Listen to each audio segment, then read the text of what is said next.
నమస్తే మామ అందరికి. కేజీలు అయితే ఎక్కించినాం కదా. కేజీలు ఎక్కిస్తే మనం అయితే ఇవాళ నడపంగా అయితే గేర్ బాక్స్ సౌండ్ అయితే వస్తుంది.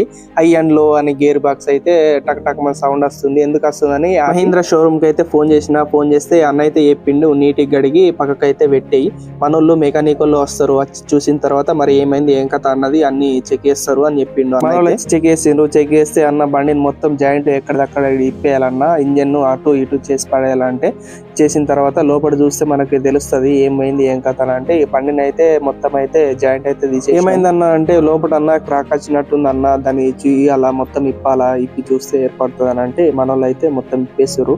ఆ గడ్డ అయితే బయటకు తీసుకొస్తారు, తీసి చూసింటే మొత్తం ఇదంతా క్రాక్ వచ్చింది అంటే ఇప్పుడు వలిగింది, ఇదంతా క్రాక్ వచ్చింది. అందుకోసం మన వాళ్ళు అది తీసేసి కొత్తది అయితే వేస్తున్నారు. మనకైతే వారంటీ ఉంది, ఎందుకంటే ఇంజన్ గేర్ బాక్స్ కి అయితే 6 years వారంటీ అయితే ఉంటుంది. దీనికి మనం time to time oil change correct ఉంటే మనకైతే వారంటీ అయితే ఇస్తారు షోరూమ్. మన బండికి అయితే time to time oil change అయితే కరెక్ట్ గా ఉంది, అందుకోసం అనే షోరూమ్ వాళ్ళు అయితే వారంటీ అయితే ఇస్తున్నారు. వారంటీ లేకపోతే నాకైతే వలిగిపోతుండే, ఎందుకంటే దాదాపు దానికి 10,000 ఖర్చు అయితే వస్తుండే. మొత్తానికైతే మన బండి అయితే కంప్లీట్ అయిపోయింది మామ. ఇక వాళ్ళు కూడా మస్తు ఫాస్ట్ చేసారు, ఎందుకంటే కేజీవీల్ టైం కదా, అందుకోసం అనే చాలా ఫాస్ట్ గా అయితే వేసేసారు. కంప్లీట్ అయిపోయిన తర్వాత నేనైతే ఒకసారి బండి ఎక్కైతే చెక్ అయితే వేసుకున్నాను. వీడియో మీకు నచ్చినట్టయితే లైక్ అండ్ సబ్స్క్రైబ్ చేసుకోండి మామ.